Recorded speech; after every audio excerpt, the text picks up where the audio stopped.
นางเอ้ยเก่าแต่เรื่องกะมุนเล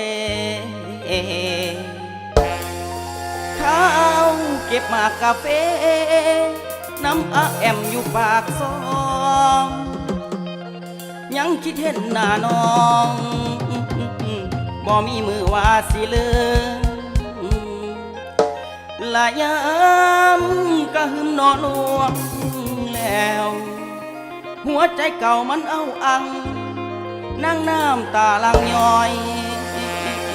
ให้รอแล้วเจ้าบ่มาละจังแม่นตัวให้อายทาน้องอายทาอยู่บรสตางละยังคิดเห็นแต่ความลาทางผ่านมาแต่ดนแล้ว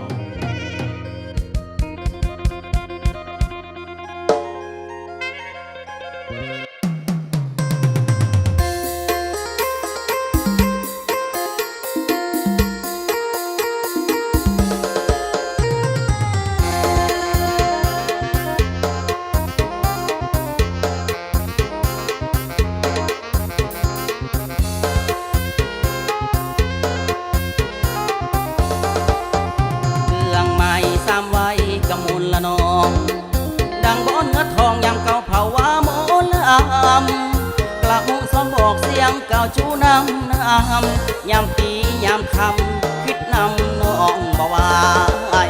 เตืองลายอายจนละเมื่อว่าสิได้พบเจออีกตระบุญบ้างไฟเจ้านัดละมูเอาไว้วางปีกายปล่อยให้เก่าเสียใจเพราะกะมุนลาวเธอ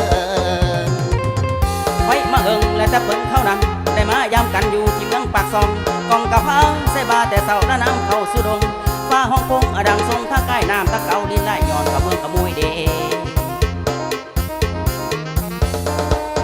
ละเงอไม่เพราะไม่เตอละเงอ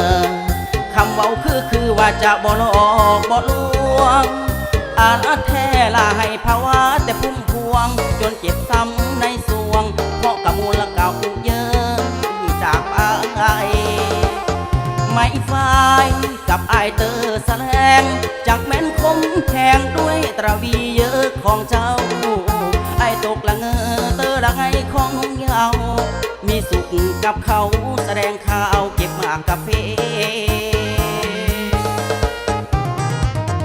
ใจเวเดียวแนวผู้หญิงคนเดียวหลายหักหลายแบ่งใจเวเลียวแนวผู้หญิงคนเดียวหลายหักหลายแบ่งไอ้นี่เสียแห้งแพงเป็นพวกน้าน้องได้มองเศร้าเกาสีเจ็บครั้งนี้ครั้งใหญ่มหาศาลแสนอีโทละมา